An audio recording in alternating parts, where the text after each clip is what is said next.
right, DJ Anubis here. And DJ Neko. And we are welcome Aaron Pynn of Cult of Cinema. Thank you, sir, for being here and doing this with us. Thank you so much for having me on. I'm flattered.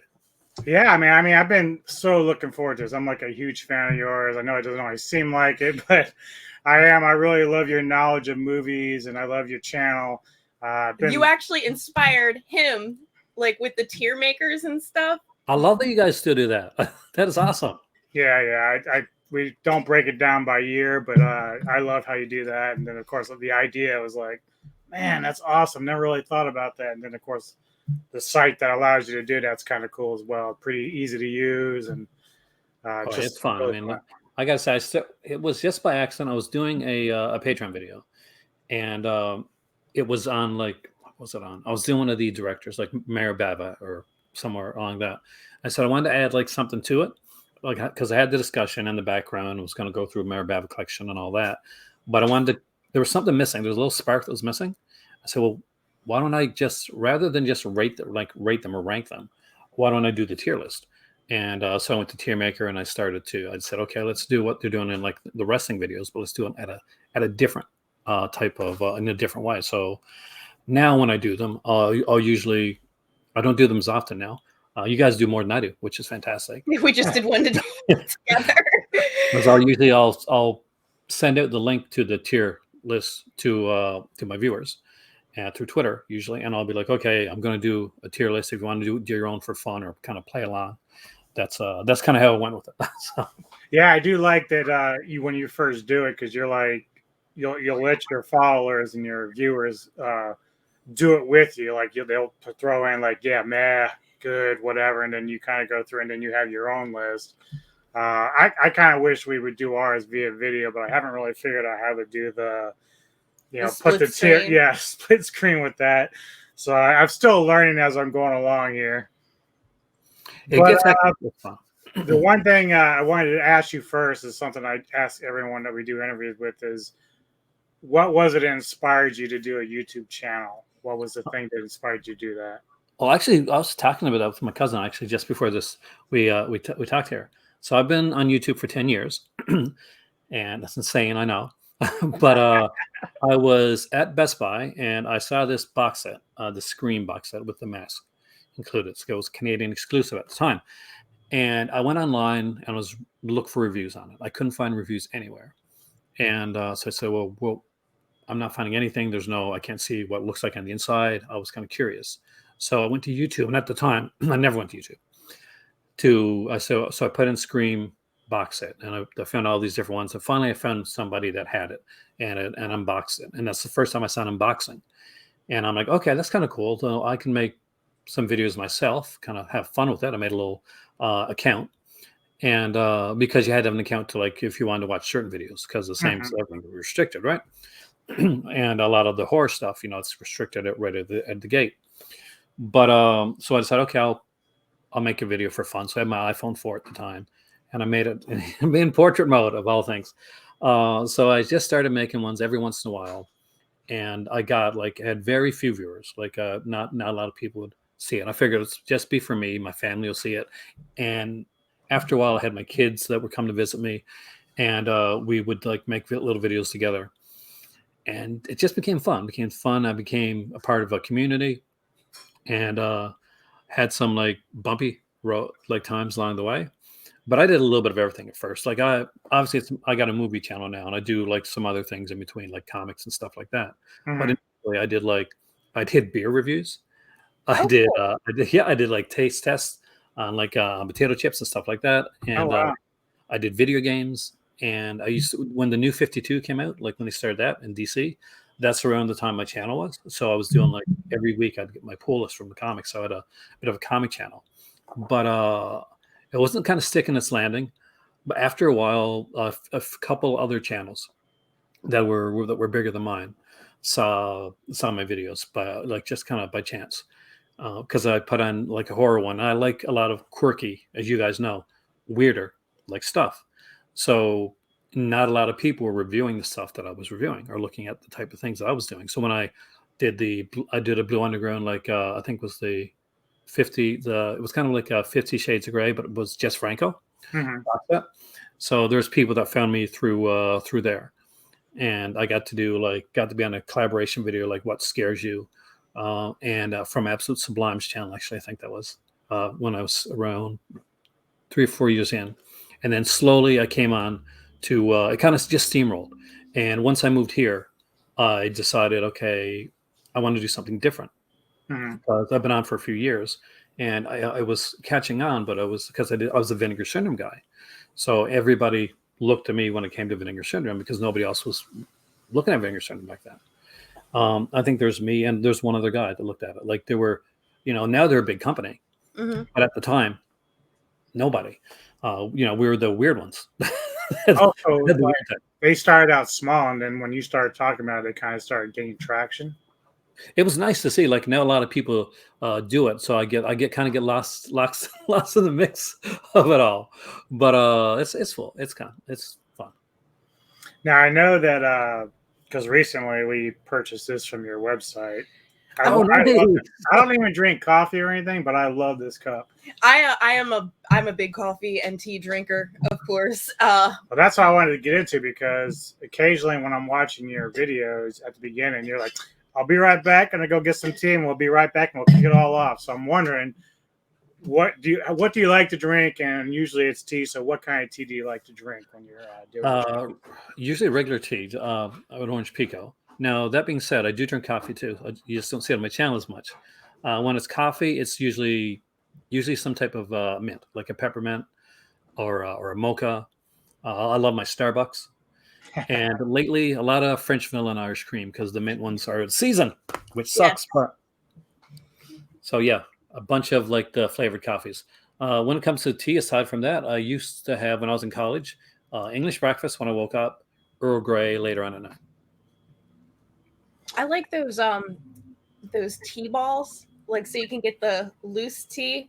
Yeah, I have one right now that's actually a little spicy, so I'll take it and I'll scoop it, and it's like a ball. I don't know if that is that the right. It catches like the Yeah, ingredients or yeah, something. it looks that's like cool. a ball. And then I scoop it up, and that's how I mean, I guess it's a tea diffuser. When I was looking for one, I kept typing in tea ball, like, and Tea bag. no, I kept getting. You could get some really weird things for that. Yeah. I was getting like kids t-ball, like baseball. Yeah, So I'm getting like little. I'm like, no, I don't want a toy. I want a t-ball.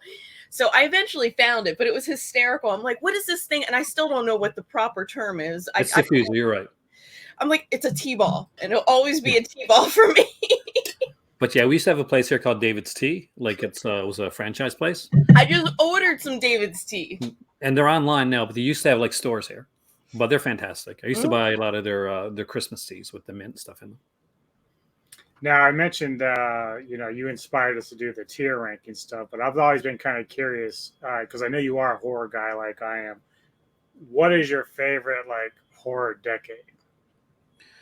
80s. Like a lot of people say 70s, but hey, 80s for sure, because I feel like 70s got a lot of great classic stuff and a lot of really gritty, great stuff. But I think that 80s kind of just took it to a different level because we got to a point where I think movies that could scare you weren't just in your local theater at your drive-in anymore. You could see them at home. You could take this stuff at home, and because of this, because there was such a thirst for horror during the 80s, because VHS came around, horror and action was what sold more than anything else. So all of a sudden, you had all these independent like filmmakers and all these people like just making movies from their home or just like getting money to put out all these movies. Like this was the rise of Full Moon, the kind of the Empire Pictures Full Moon days. There was like Trauma, which came around at that point. And there's just so many great things. I'm a huge slasher fan. I love slasher films. And like from 81 to 80, 82, 83, kind of the golden years of the slasher. Then it gets reinvented for Wes Craven's like Nightmare on Elm Street. And we're getting kind of more of the supernatural slasher. But I grew up like reading Agatha Christie and stuff like that. So I was really into the slasher, like who's the guy behind the mask. So love the Jason stuff, but I really, really love the stuff like Initiation and My Bloody Valentine and the ones where you kind of got to guess the killer. And so the 80s have always been my favorite era for that. And I do like I'm a big fan of the kind of the blockbusters as well. So I love that. Yeah, I thought it was because I was probably in my teens during the '80s. So like when you started getting video, VHS, and then of course home box office. I just remember that was like a big time when I was sneaking up late at night to turn on HBO and catch some of those old horror movies that my parents normally wouldn't let me watch. Staying up late, Scotty. Staying up late. That's where you got all the good shit, though. Oh yeah, I remember. Like we had like a scrambled channels, and I'm sure if you remember this or not. And you're trying to look at the picture between the scrambled channel. So yeah, I remember that. Yeah, now it's not even like that. If you don't have the channel, you turn it on. It's like you are not subscribed to this channel. Yeah, it's come a long way, keeping you out of there. Because like most of us in Nerdland, we all collect certain things like little items and whatnot. And I know you have a collection of stuff. I think you have like the Mystery Machine somewhere in there. Yeah, I got the Mystery Machine right there. There it is. Right by the Scooby. I'm not sure if you can see it there or not. I can see a little bit, yeah. I got a few. That's the truck, the Black Maria from Texas Chainsaw Massacre. Wow. That was a big one for me. Herschel Gordon Lewis. I got the Serial box set for that one because I was a big fan of that stuff. And whenever they're big box sets like the Gamera stuff, I love that type of stuff. Right. Do you have anyone that's like your absolute favorite? Do I have my favorite? There's a DVD set I got for Twilight Zone. And even though I upgraded to Blu-ray, but it has this like these. It's a square box, and there's these kind of like lenticular things on each side of it from like different episodes, and you open it up, and it's got like a mini Twilight Zone comic in it. So it's got a full comic, but it's just a miniaturized version of it, right? And the neat thing about it is when you bought the box set, there was one of 4 comics that you get. So it came with the original Twilight Zone series and the '80s series, and bonus discs, and a big episode guide for both series of Twilight Zone, which was incredible. So that's even though it's DVD, it's still one of my favorite box sets. Awesome. Yeah, I know that recently I sent you a couple of those Emmanuel DVDs. I love those, man. Thank you. But it was funny because I was thinking about it the other day. I was like, I remember seeing one of them probably in the 90s somewhere. But I couldn't remember, like, I didn't even realize until you and researching a little bit that there was like a huge series of them. Is there anyone that stands out more to you when it comes to that kind of stuff? Because I know that's more like the skin flicks type stuff. It's not like necessarily porn, but it was kind of like the movies that kind of pushed the boundaries a little bit, if I remember correctly. It was pretty much like when one of the big things about Emmanuel, it was a film series that like pushed the kind of female sexual empowerment. So basically, we were looking at a time when things were a little bit more repressed, and comes along films like Emmanuel and stuff like that, and basically, okay, you're in charge of your own body. It was the whole movement type of thing at the time. So for me, like the first 3 films with Sylvia Crystal were fantastic. I just love the way that they're done. I love the way they're shot too. They're gorgeously shot movies. And some of them can be a little bit problematic with certain things nowadays, but I really enjoy them. I like those, and they did like a kind of an adjacent series, sort of called Black Emmanuel with Lord Gemser, and these are more kind of like story-driven ones with a lot more kind of horror, and they can be pretty. They're not for everybody, but like she did ones like Emmanuel and the Last Cannibal, which had like Emmanuel. And her Emmanuel character is a investigative reporter. Oh, okay.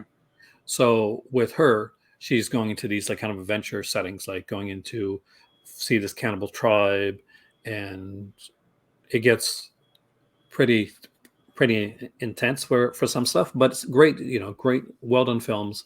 Then they did like a '90s series, which was a TV kind of a Showtime Emmanuel in space type thing with Krista Allen, and in Italy they did a kind of a knockoff Emmanuel series where Emmanuel with 1 L, and you would basically you didn't know if she'd live, and for a lot of times she wouldn't, because it was be Emmanuel, she'd be different in every movie. Mm-hmm. And, it would be pretty intense. And what confused it and blurred the line was that Lord Gemser was in the Black Emmanuel series, was also in some of the Italian Emmanuel series, but usually not as Emmanuel. Huh. Oh, interesting. Yeah. Nice little tie in there. Right? Well, And see, the there girl are that some, played. oh, sorry, I was gonna say, and there are some things that you say it's not for everybody's taste, but sometimes, just giving one watch just to appreciate like the genre or the actual, film slash series that's being shot. It's helpful if you're a fan of horror or mystery or whatever. Oh, I agree. I mean, like open up, like definitely keep your mind open when it comes to a lot of these releases, because there's a lot of things that could be your own, your new favorite, and you just haven't tried it out yet. Mhm. A lot of things when you read the box or you look at them, you're like, oh, I'm not quite sure. But I've had a lot of things that have surprised me over the years. Other last Emmanuel thing, Laurie Gemser that plays Black Emmanuel in part two. Emmanuel, played by Sylvia Crystal, and I think her husband or her lover goes to a massage parlor where they get like massages, like with these two nude women, and one of the women that's playing them, one of the masseuses, is Laura Gemser. So Oh, she's wow. actually, yeah. So yeah, What I'm a a fountain of weird knowledge. yeah. No, I mean, Yeah. it's interesting and it's good because like you see all of these tie-ins, and that's that's how you're watching one thing. You, like you said, you try things and see if you like them, and then you have such an interest, and your knowledge is so vast. It's amazing. Yeah, she kind of laughs at me a little bit. Sometimes when we're watching films, I'll be like, I know that guy from another movie. Like he's much older now, but I remember him from way back then. And then we look it up and it's like, oh yeah, you're right, it is him. Like sometimes I'll see Bill Moseley somewhere. And it doesn't look like him. I'm like, that's Bill Moseley. Yeah, I love Bill Moseley. Silent Night, Deadly Night 3, though, man. Yeah. What actually got you into movies? What was like the one memory you have that said, "Oh, I'm just gonna be this kind of movie guy. I just love the entertainment and the pictures and everything else." Well, I've always been like a visual, like oriented person, from like comic books to right across the board. But to get back to want to get deep into my past, so my parents were split when I was 3, and which was good because they went on to have like great partners and amazing lives, and I'm friends with all of them. But my dad was a huge cinephile. So whenever I go visit my dad, he'd have like famous monsters of Filmland magazines Oh, at the house. And I remember like me and my dad connected on to like kind of that movie level first, because I didn't grow up with either of my parents, I grew up with my grandparents. So you connect differently with your parents when it comes to that. And dad was a huge movie fanatic, and my mom's a true crime person. So I got into some of the true crime stuff through mom, but I became a huge movie fan. My dad was a movie fan. Every time I go over there, I'd like be rifling through the famous monsters of Filmland and the Tomb of Dracula, and I want to see all these movies. And when I went back to my hometown, we had this small library, and there was nothing else to do. We had a very small. I lived in a very small town, so I started reading through everything in the library. And I do mean everything, and I get these movie books. I remember this one I got from my local Kohl's. Actually, went up to Corner Brook, which was about 3-hour drive away from where I lived, which was the big city at the time. And I bought this like book of vampires, right? And Mhm. so it had like vampire movies and books and all that. There was these pictures from Christopher Lee as in Dracula Prince of Darkness, and Andrew Keir, and there's like these still shots, and I loved it. So when movies became a thing, when after VHS, when DVD became a thing, and features, Cameron, special features, you got commentaries and interviews and stuff like that. So for my entire life, I always wanted to know more than what was on the screen. hmm Yep. First movie that did that for me was I was watching on TV Black Christmas, 1974, Bob Clark classic, and I became aware of the camera, and I became aware of the act. I became aware of the actors, and like I suddenly it became almost like it's like you're watching a flat screen, and all of a sudden it becomes 3D. Mhm. So I started to look at the movies in a three-dimensional space. So I wanted to know everything that I could about the film. So there was no special features back then. You're watching them off TV. So my special features were books and magazines. So I would like read up on things as much as I could. And that's how I kind of like became engrossed into it. And over the years, I had collections, and I moved, and then I got rid of collections. I moved, and this around 10 or 11 years ago, I started collecting again. And that's the collection that I've amassed now. And I'm pretty proud of it, actually. Oh yeah, some of the stuff you've shown me is like pretty impressive. And you're right about the special feature stuff. Like more and more, DVDs that I get in more recently, the Blu-rays and whatnot. Like we recently watched. I recently second time for me, first time for Possession from 1981, and a lot of the stuff that was in the doc behind it was like so cool. Like you just The Italian one, right? Yep. That was the behind the scenes stuff was just as interesting as the movie itself. And we are big documentary people. I understand that documentaries are perspective driven, but I love when you hear stories about how things happen, regardless if it's a true crime or if you're looking up something that maybe is a hobby, like maybe you want to see behind the scenes at your favorite football team or whatever. That I love stuff like that. So I understand why you would want to start reading up on your favorite movies or your favorite filmmakers and really kind of like dig into their background.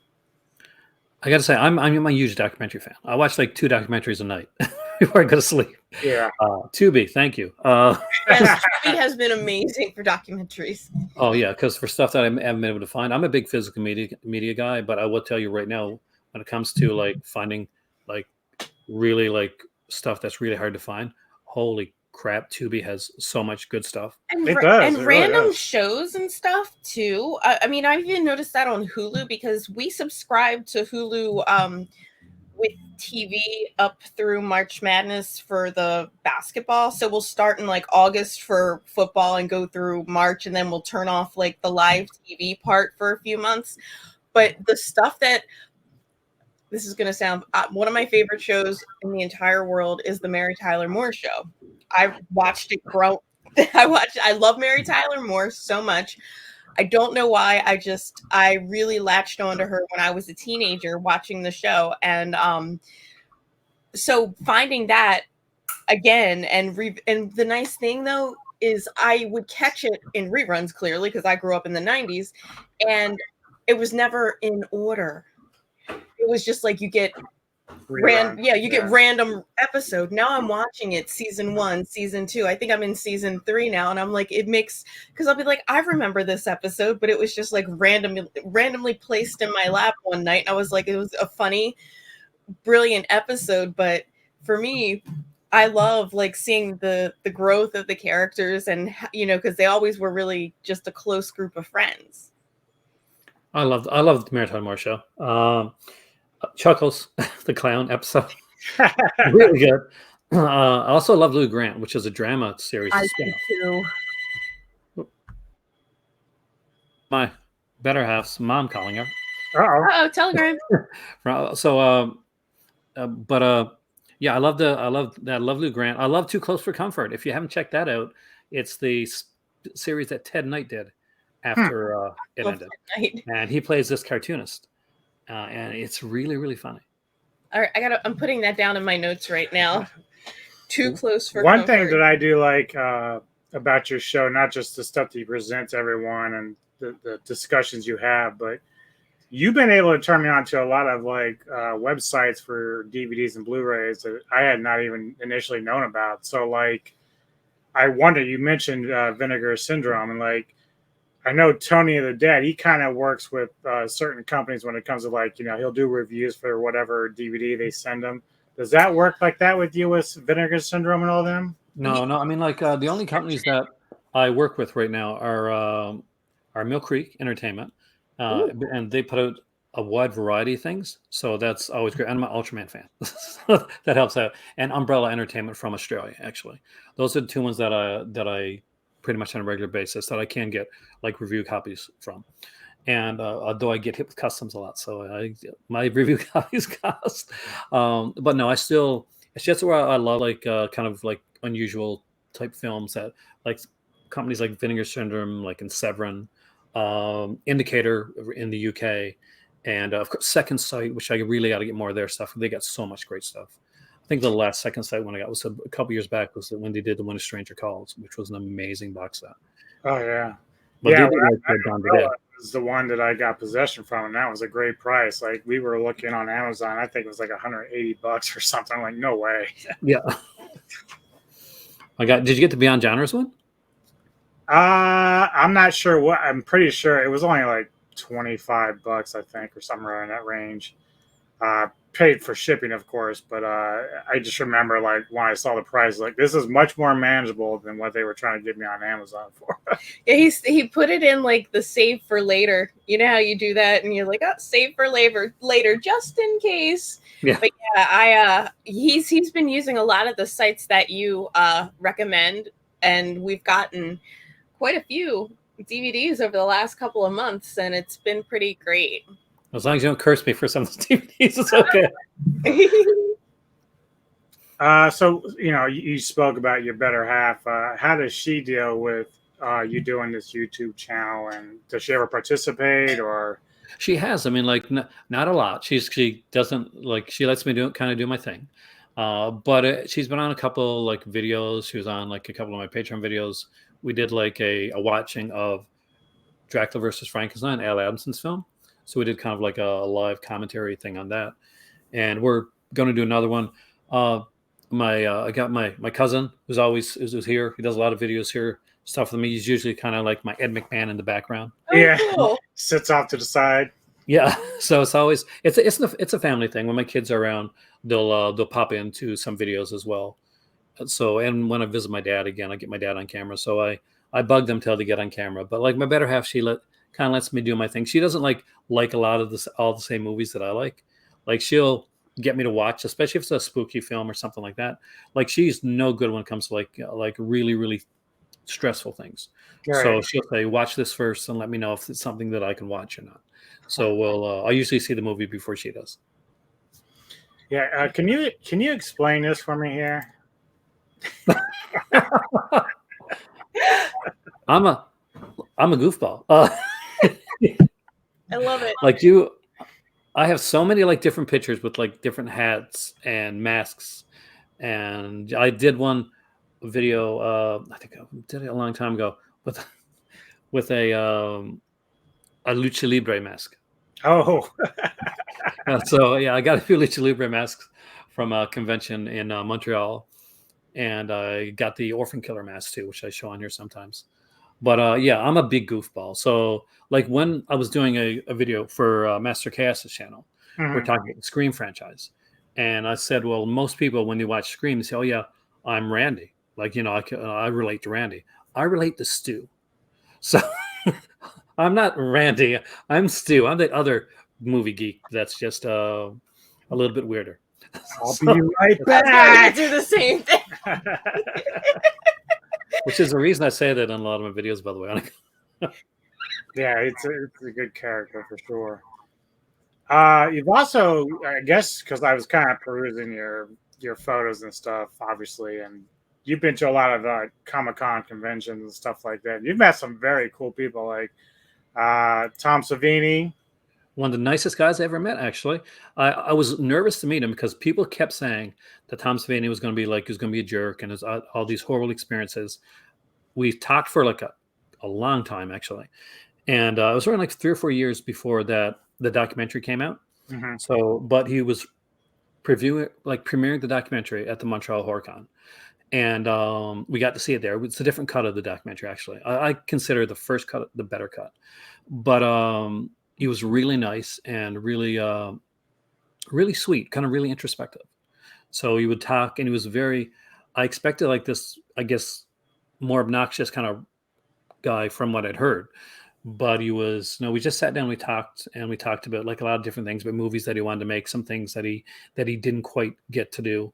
And there's still a few films that I'm hoping that he finally gets to do. I know that he wanted to kind of redo, oh God, what was the name of the film? It was a zombie film, because he did the Night of the Living Dead remake, but he felt that it got kind of taken out of his hands and he didn't get to do everything that he wanted to do with it. Now, I think that film is underrated. I remember, yeah.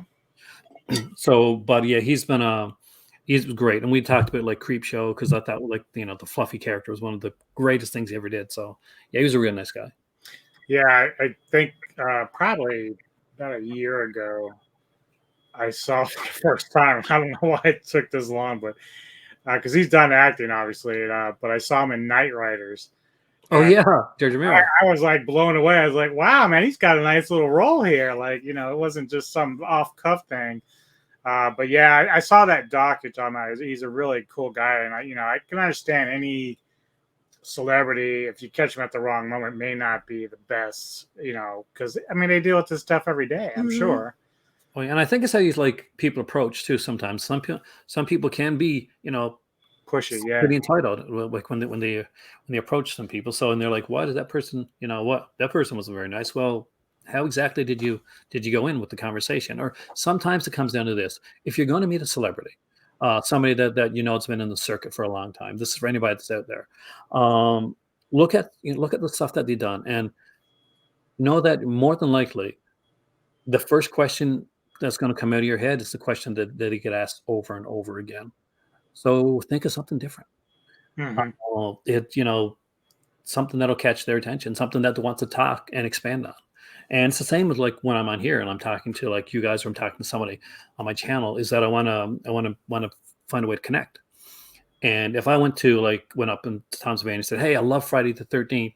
How was that?" He's heard that a million times. So when I went up to talk with Savini, it was basically we started talking about kind of like Night Living, did some of the projects that he didn't get quite off the ground yet.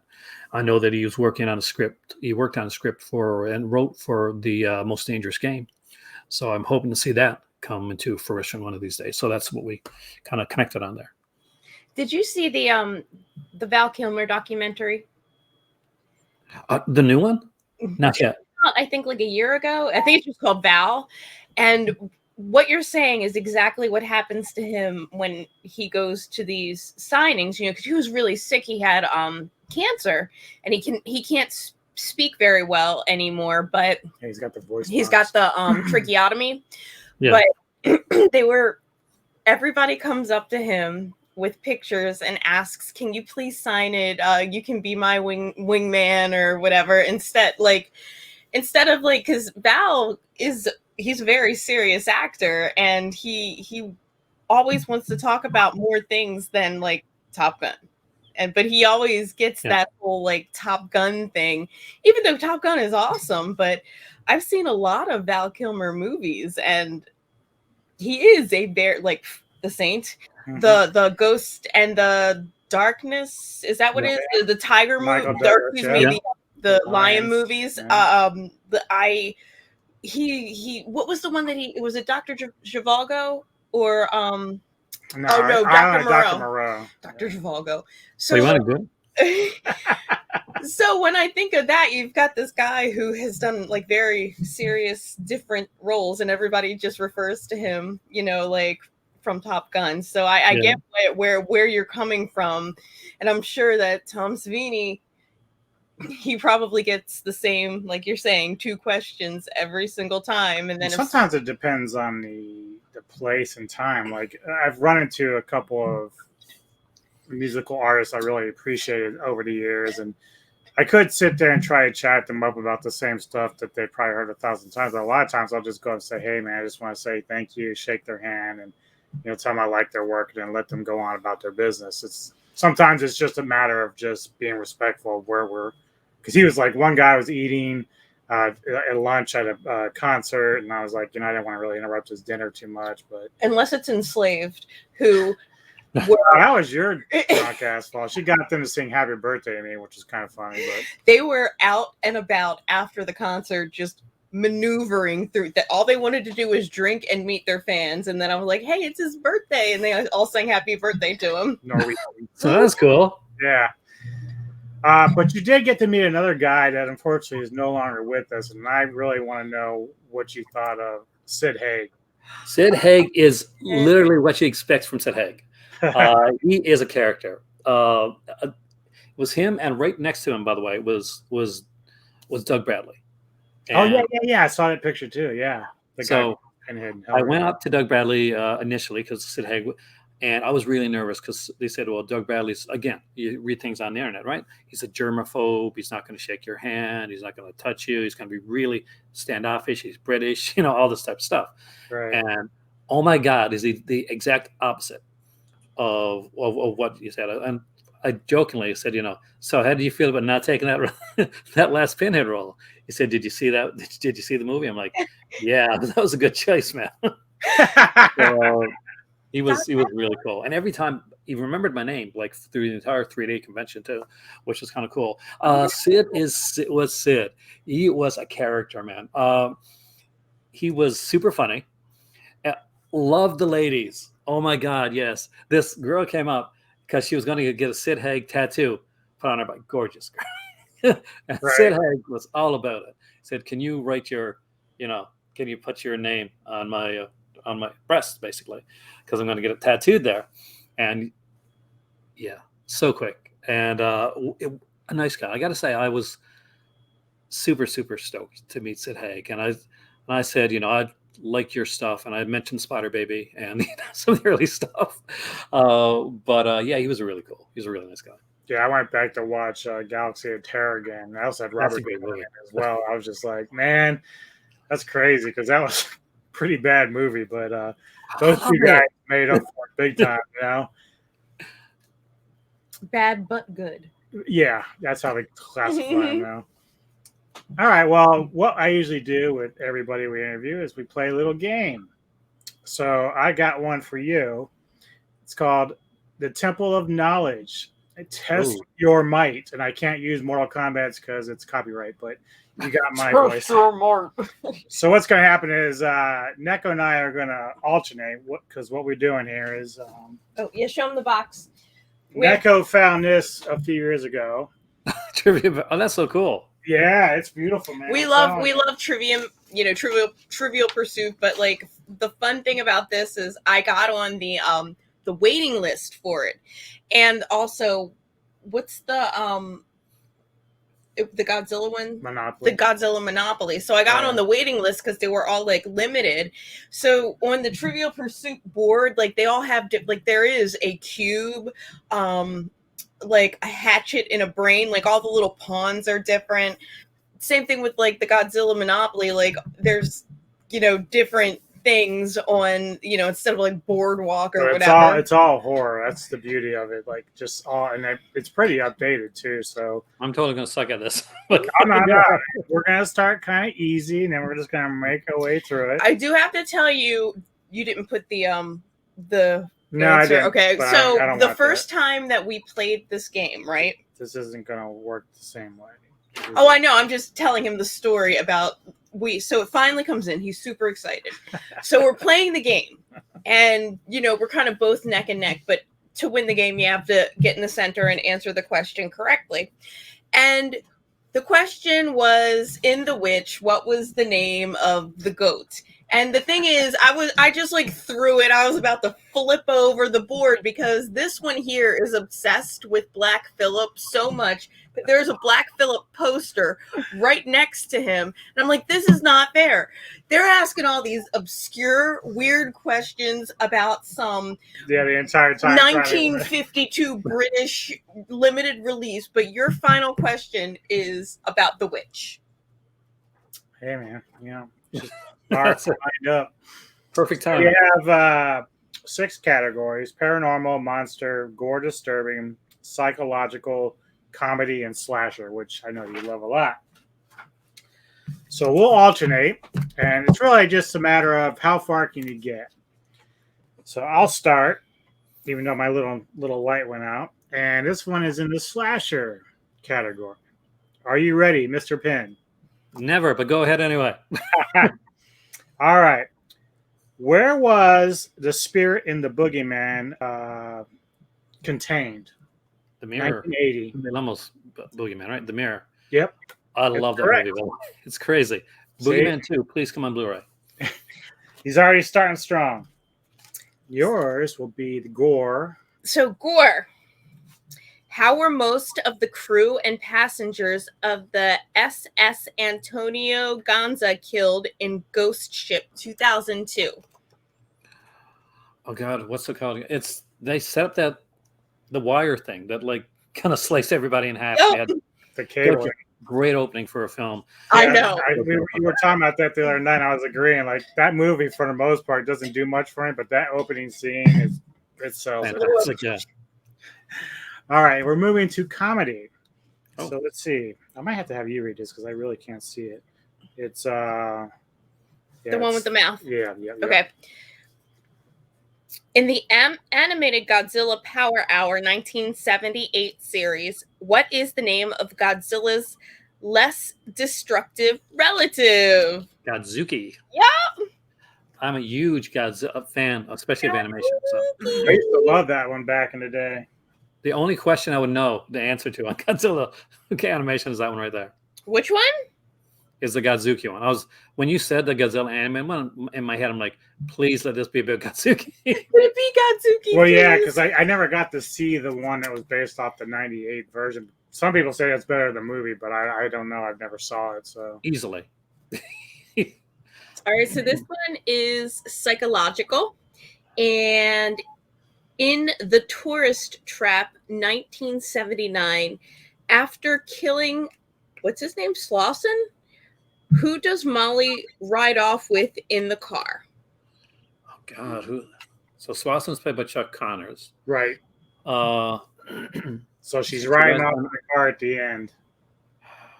when she rides out screaming in the car. I don't remember who it is. And I love that movie. I got it downstairs too. It creeps me out. Oh, the opening sequence where the guy goes in and all those dummies are moving around and it's kind of like, is this going to be a supernatural type of film? That still creeps me out, and the score is fantastic. Right. But I don't remember who she gets out with. I mean, because I remember almost everybody getting killed in that film. So who is it? It is. Oh, go ahead. You can read it. Mannequin versions of her friends who died. Okay, that's what I was going to say, but I thought it was wrong. It's okay. We'll give you a bonus question. Yeah, you got 3 lives, so you're good.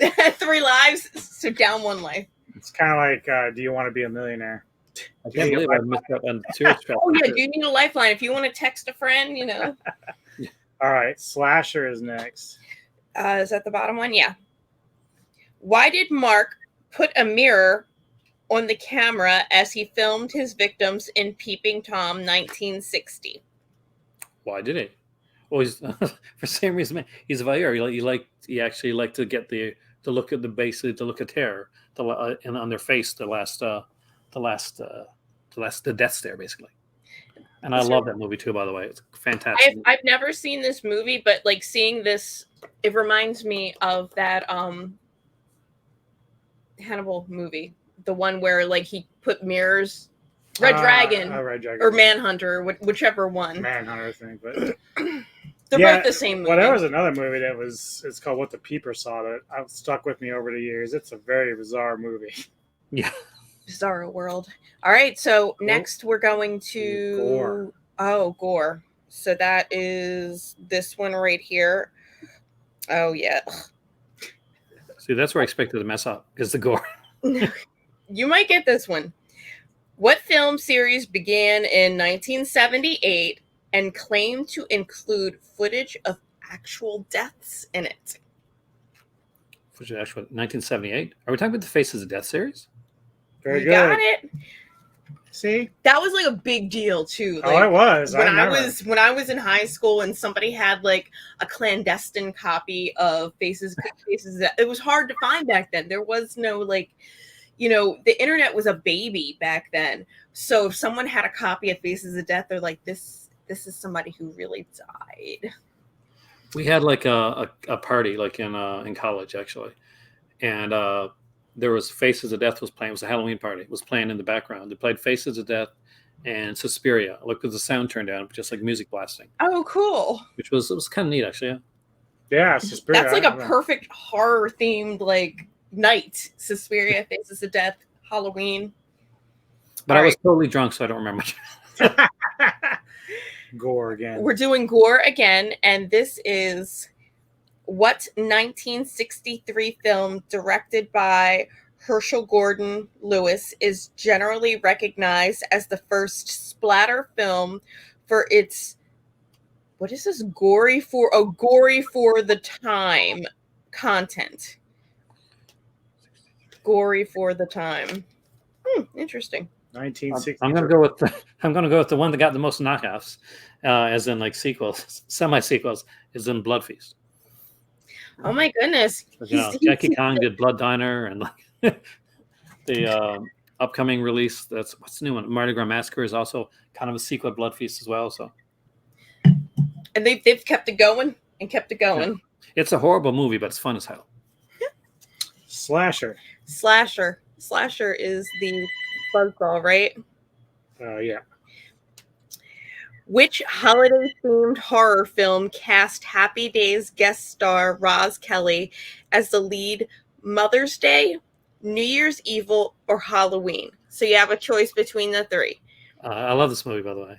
I love it because, well, you know what? They don't focus on her at all, really. They focus on the killer, who's totally inept, and actually lets one of the victims get away. She actually escapes in the car, and she's literally in the back of his car, and she escapes.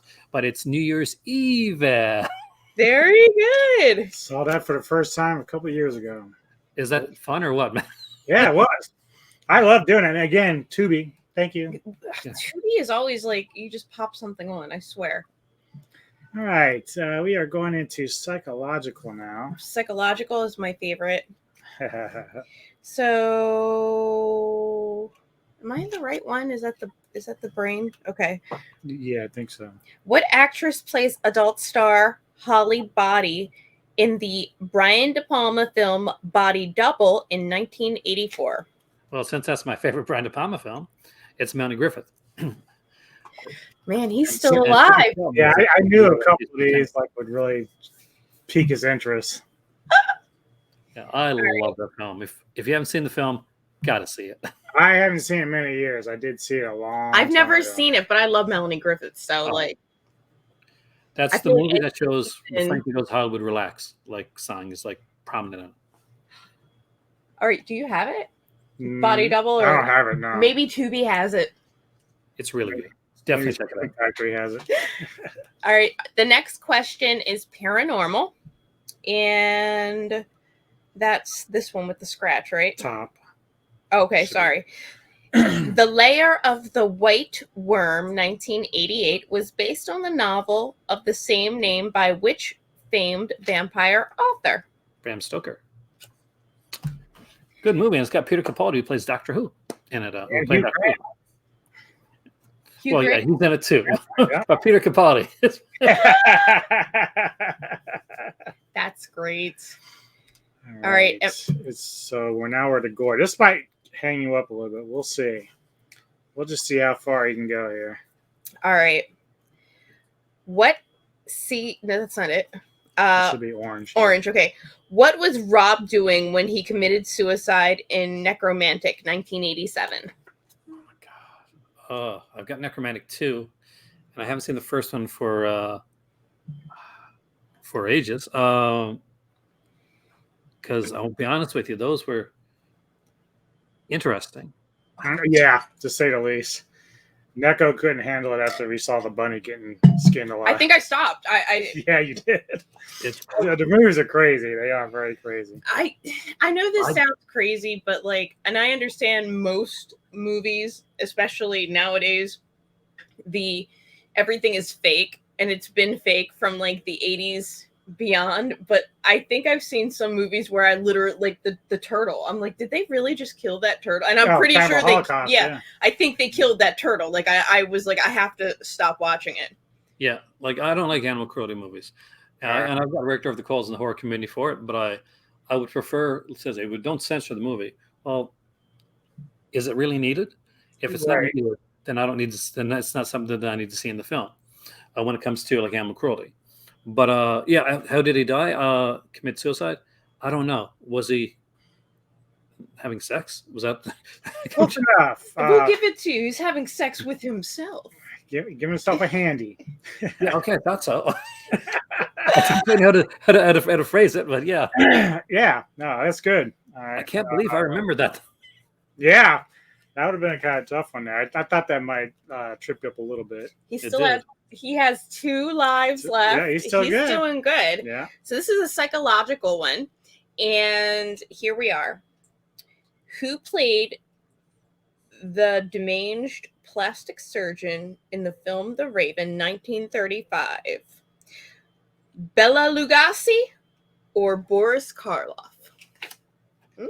Lugosi. There you go. It said Karloff played an ugly killer who wants plastic surgery. Damn. Lugosi's underrated, man. What are we on here? We are on Monsters. So our first time into this one. Yikes. Okay. What? This is where you get me. Oh, okay. In the UK, Christopher Lee's first portrayal of Dracula in 1958 was in the self-titled film, but in the US, what was the film called? Oh, I mean, for Dracula, it was Horror Dracula in the United States and Canada too, actually. He's like I'll tell on you. fire. We can This never. is my dude. This is my We dude. cannot play this game with it. I love Hammer. Now, We should definitely play this tonight. Though, if we actually sat and played with him, he would crush us. Could we I be? don't think so. I mess up on things like Tourist Trap. One of my favorite movies, by the way. You said you remembered her driving off, but like you couldn't remember like. Yeah, I think you probably overthought that one a little bit. I remembered the mannequins, but I was trying to think if there's somebody else in the car with her. Yep, nope. That's what it was. You were looking for a person, Oh. not a mannequin. All right, what are we up to? Is it you or me? We are on psychological. Yours. All right, so this is psychological. A little bit more modern here, but we'll see. Okay, this may get me. Oh, this is another movie that I've only seen once because it gives me nightmares. What is the name of the rabbit suit figure from Donnie's Visions in Donnie Darko 2001? Okay, I don't know. Okay, well, you have 2 lives. Movie? Actually, I'm not a huge Donnie Darko fan. I know it was okay. But you have seen it, yeah. I watched it and I got it on. I think I got it digitally. One of the few films that I only digitally. But but I don't remember. The rabbit figure really scarred me. There's a couple of films that's happened to me where like I watched it and I stopped and it was. Wasn't Donnie Darko depressing too? Like it's just like it was too much. That was kind of the point. It was too heavy for me, and I've never watched it again. But his name was Frank. So it was actually, yeah. Just Frank. And it was a movie that made Patrick Swayze a pedophile. God, that's right. Oh my God, that might be why I've like blocked it out because I do not like seeing Swayze in a bad light. So, the creepy looking rabbit is what freaked me out when I was watching the movie. Yeah. Yeah, Frank. All right. Well, one life yet, and now we're on paranormal. Okay, paranormal. Which one is that one? The top one? Yeah. Okay. Who directed the film adaptation of the Stephen King novel The Dead Zone in 1983? Cronenberg. Great movie.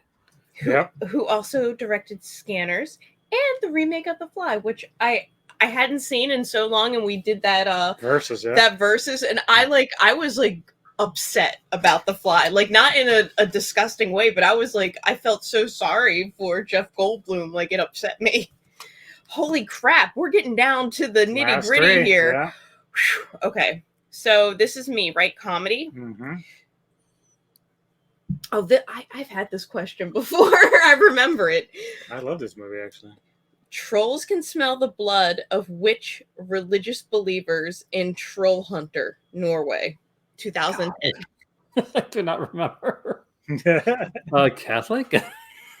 Shot in the dark? I don't know. We're Christians. We'll give it to you because Catholics are Christians. So. Yeah. Oh my goodness. So next, another comedy. Yeah. Here we go. Almost there. What does the zombified Julie find that curbs her cravings for human flesh in Return of the Living Dead 3, 1993? So what is it she finds that curbs her? So she doesn't eat people. Yeah. What is it? Oh, God, I love that movie too. Melinda Clark. Who doesn't love Melinda Clark? Cute girl. She is drop dead gorgeous. Cut up. But and especially even in that outfit, I mean, like with the stuff coming out. You know what? Melinda Clark is you're messing me up, Melinda Clark. She's awesome. But I can't remember. I know that was like that's the one that used the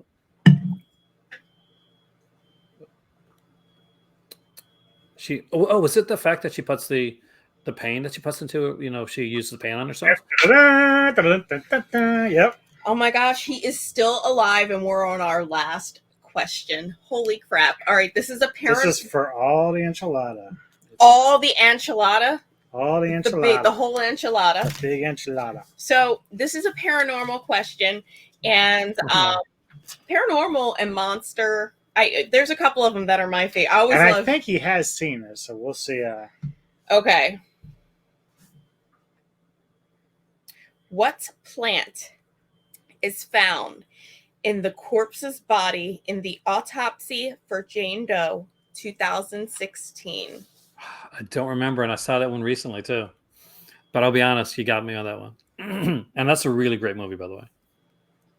I don't even know what this is. I would have known it. I don't know if I'm pronouncing it correctly. Is it Jimson or Yimson weed? Jensen weed. Jimson weed?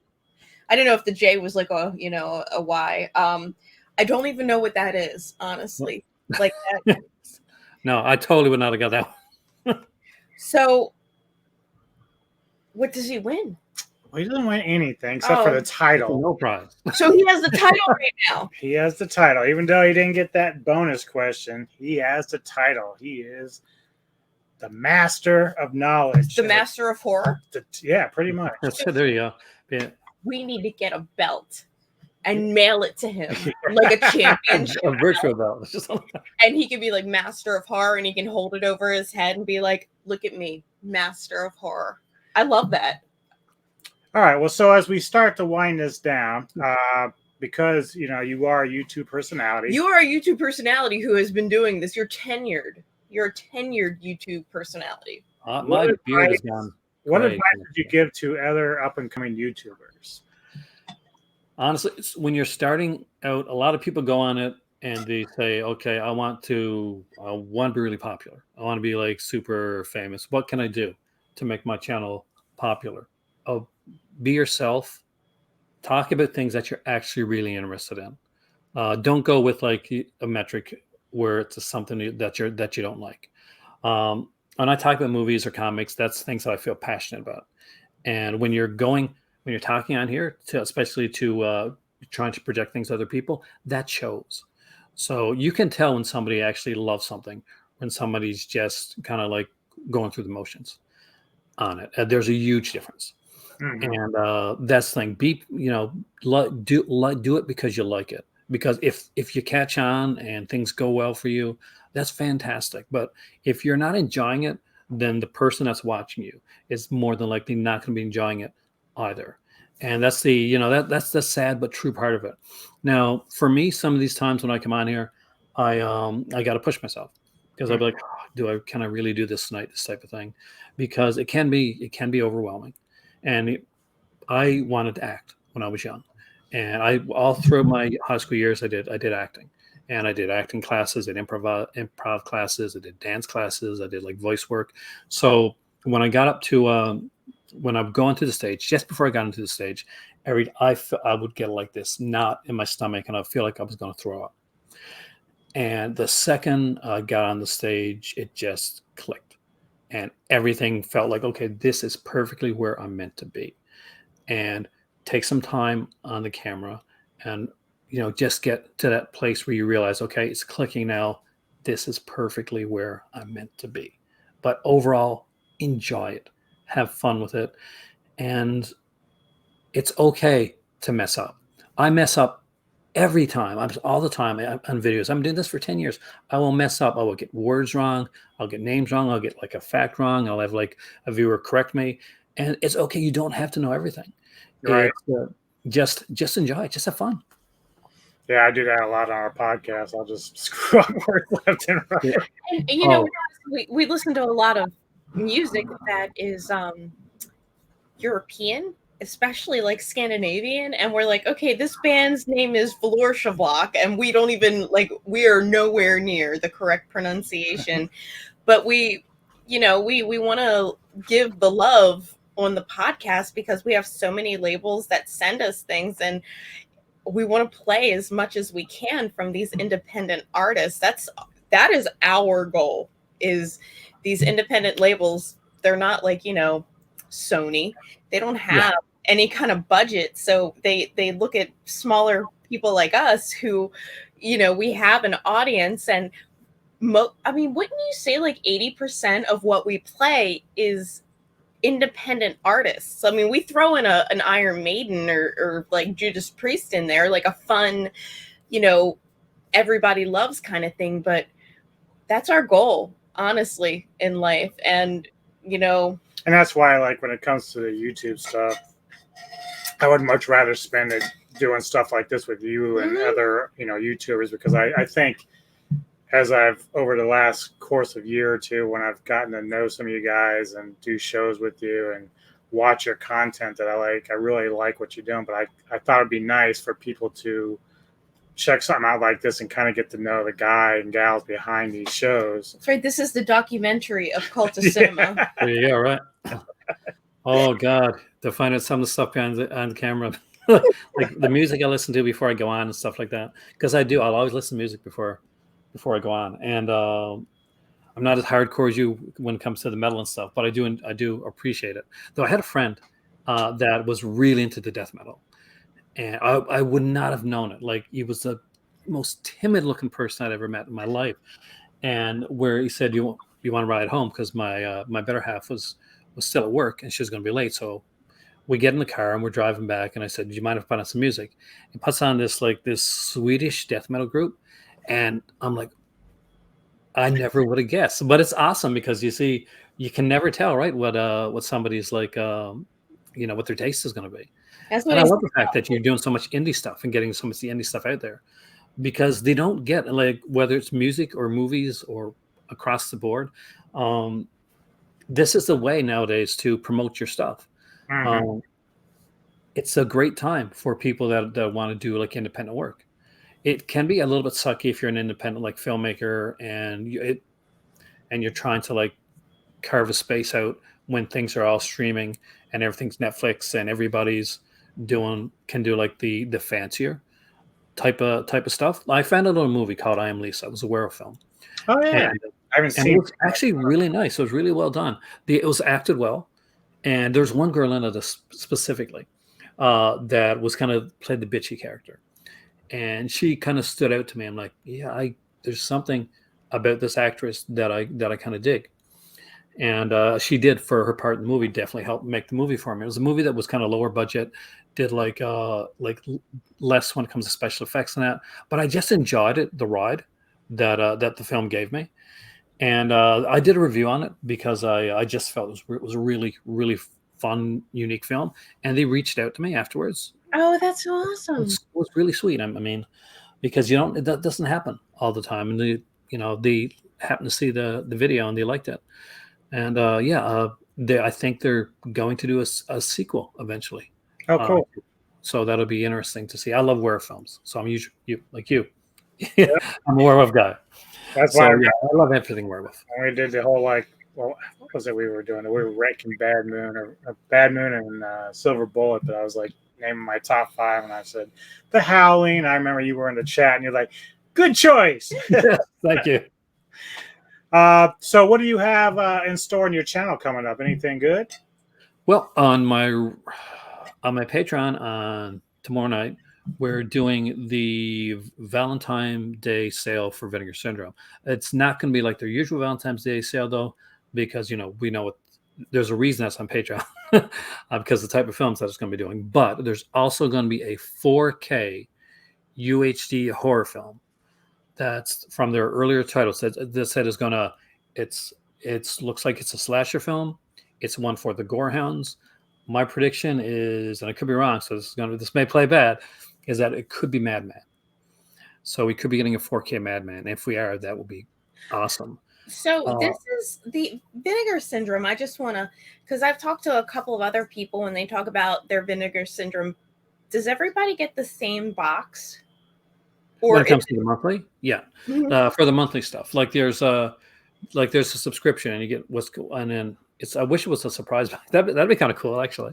But there's a monthly subscription. I had it for I did a half-year subscription, and it was okay. But I got it at the time of Vinegar Syndrome I don't think we're kind of in the best place for releases that they're putting out. They're putting out good stuff, but the first half of the year was loaded with such great stuff that the second half of the year kind of tended to be a little bit of more of a disappointment, which is unusual for them actually. But we're in different times, and so there's different things. So there's some cool stuff coming up from Vinegar Syndrome, but that 4K could be anything. The House on Dead End Street is still one that hasn't been put out yet, so that would be an amazing surprise if it be something like that.